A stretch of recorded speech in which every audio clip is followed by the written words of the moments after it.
Hello guys, welcome back to my channel. Today we're back. A new season means new press conference reaction time. Of course, we do these every single season. Well, I've been doing that last season, where we basically react to Mikel Arteta's press conference and give my thoughts on it, and yeah, basically see what he says. So, about the upcoming game, we've got Crystal Palace, of course, tomorrow. Looking forward to it, guys. Make sure you smash that button if you're happy they're back. And without further ado, let's share the screen as we always do, guys. And let's go. And yeah, hopefully this StreamYard works. If it will, let's find out. It's loading, guys. Let's see. There he is, the Mikel Arteta, Super Mick. But yeah, let's just get through this, guys. Then on the eve of the new season, Mikel Arteta faced the media to discuss a variety of topics. The manager was asked about the excitement level surrounding the new campaign, the latest team news, why he put Martin Odegaard as a full-time captain, and whether he'll be making any more moves in the transfer market. Here's a full transcript, blah, blah, blah. Right, on how different the game is to last season's. Well, it is different, obviously. Everything that happened before the game was pretty strange and unique. The preparation, the preseason that we had was different contexts. We are very excited. We are looking forward to the new season. We will try to start in the best possible way, and this is how we focus our preparation. And whether it feels like it's his team now, it's always been my team, because these are our players, and always we have had the intention to get the best out of them. It's true that obviously we have trimmed the squad and changed the squad massively in the last two windows, especially, and how you feel, and you feel that now the players we have are more specific and better for the way we want to play, basically. So yeah, on the expectation of Jesus, when you bring top players, they are coming from top clubs and they've been extremely successful over the years. Like they're going to expect that. The role that Gabby has here is going to be very different to the role that Gabby had in his previous club. That needs some adaptation and some time. He's done fantastically well, and we're all surprised how quickly he's done it. But we have to share that responsibility, and he's an enormous talent, a player with a mentality that is so contagious, and he's going to give us a lot. But it's a team contribution at the end of the day. Okay, Mikel. Big up Mikel Arteta, guys. Crystal Palace prospects, they showed last season how tough they were and how difficult they are to beat, and how consistent they were at home as well, especially against big teams. They got some good results. Great results. They had that result against us, and hopefully we learned lots of lessons that day, especially the first 30 minutes where no one near the standards that we needed. I think he's talking about the game where we got battered 3-0, of course, at Selhurst Park in April. On the excitement for the new season and new signings, I think we are all enthusiastic. We had a good preseason that we wanted. It was well organised. We had good results, good performances, good preparation. But now the ball starts to roll tomorrow. And tomorrow evening, in a completely different context against the Premier League team. And we know what to expect here. But it's true. We are all with a level of energy and ambition to have a successful season. And we have to show that on the pitch tomorrow night. Well, let's see then, guys. Let's see if he can actually, talk about his words and make them actually happen. So he's just talking. Let's see if it actually happens. Mikel. On whether there'll be new players coming in, we are very active, as you can see, with the incomings and outgoings. Everything is still open. It's a long window. A lot has happened. It's incredible how much business the clubs have done across the Premier League, and it shows how competitive it is.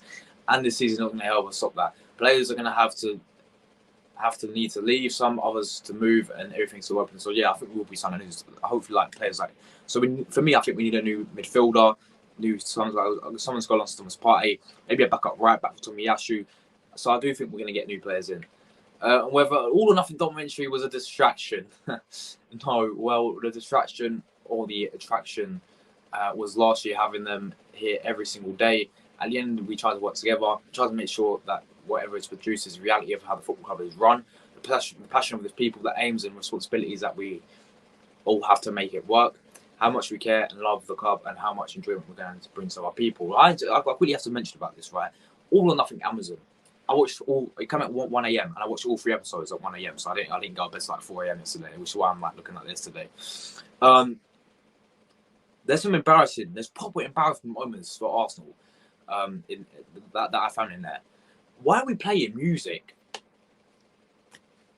So the game against Liverpool, right, when we lost 4-0, Mikel Arteta played music, the Anfield "You Never Walk Alone" music in training, which then resulted in us getting battered 4-0. Embarrassing. Why would they get a photographers to take take a speech against Tottenham, right? I know we won 3-1, yeah, but I find that a bit, mate, you're a photographer. Why are you taking a speech? I don't get that.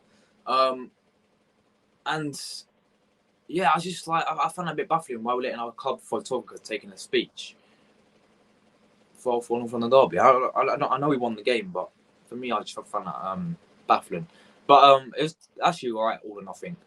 They've only released 3 episodes, but they're going to release more the others next week. It's quite interesting to see how Arteta actually runs his football club. And on the injured players, 3 out of the 4 of those players, Tomiyasu, Smith Rowe, Tierney, Vieira, are going to be training this afternoon. Hopefully it all goes well. They'll be available for selection and in the squad. Hopefully we can start this recover, because they've been missing out a lot of minutes and time in pre-season. They're very important players for us. On taking the knee, hopefully it'll be equal, productive, and we can still send a very important message. On the expectation around the club, it's great that people are excited, but I would say be excited. But there's a big excitement across the Premier League, because a lot of clubs have done a lot of business, getting stronger and stronger. The competition is really big. We want to focus on what we can do, what we want to do, and we want to be at the top of the table.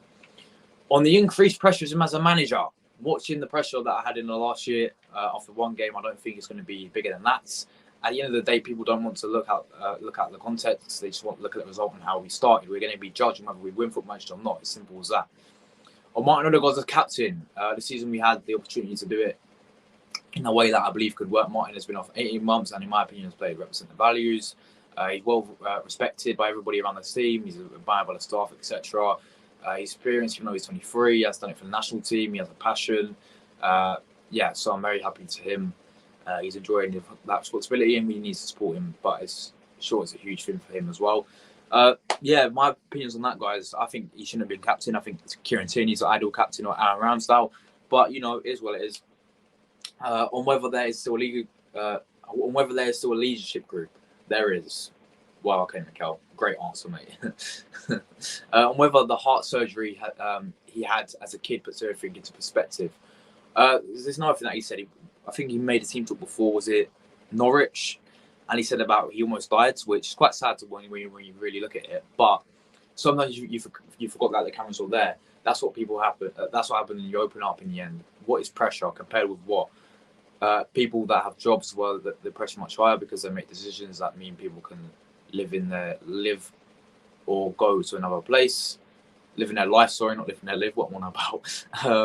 What we do is try to win football matches, try to bring enjoyment and fun to our people, and play a game that is beautiful. It's the most excited it's ever been here. You try every day to be more excited and love your players, feel more privileged where you are. The more things you do, the more relate you feel. At the end of it, it's not about me.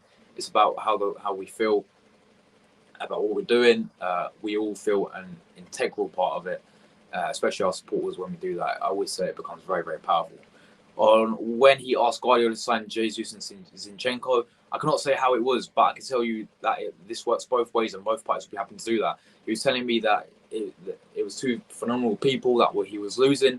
I know them, and I know how privileged we are to have them, and I'm really happy. On Burn and on Hector Bellerin, for Burn, at the end, it was a professional relationship that he wanted to sustain, because he's a player that has passed 11 years and he's always started games. He's so used to it. He's an international player, but then I spoke to him last night as a man who will be remembered here. And what I've got to say about Burn, right? How are we, a German international, by the way, right? German international, how are we letting this guy go to Fulham for £4 million? £4 million, he's gone. Disgrace for me. And we signed for like 20, what was it, 25? Burn. But in football, you have to make decisions to try and get the best out of players. Burn is trying to move that him and his family are happy with. Wish him all the best. So he said nothing about Hector Bellerin. He just said about Burn. It's on Burn and Hector Bellerin. But where's Hector Bellerin? Let's see. I don't know. Nowhere to be seen. I think Bellerin's just dusted. On setting a red card target, I told you last time that it's better not to talk about it, and we have less to talk about. The better it comes, so hopefully we can achieve that. On the team news, Tierney and Tomiyasu have injury problems. Do you have any concerns about their long-term fitness, and they're going to be what? Oh, this is a question. All right. On Tierney and Tomiyashi's injuries, hopefully not. The reason they're getting I can't say that word. Consistent injuries are for different reasons. Probably because the squad didn't enable time to recover. We don't play them when it's necessary. And it was too tired when they weren't fully recovered, so sometimes we had to rush them. It's a combination of things with those two players. They're so pushy and willing to contribute to the team. We all know that with those two fit and forming at their best, we are much stronger as a team. So I think that was it, guys.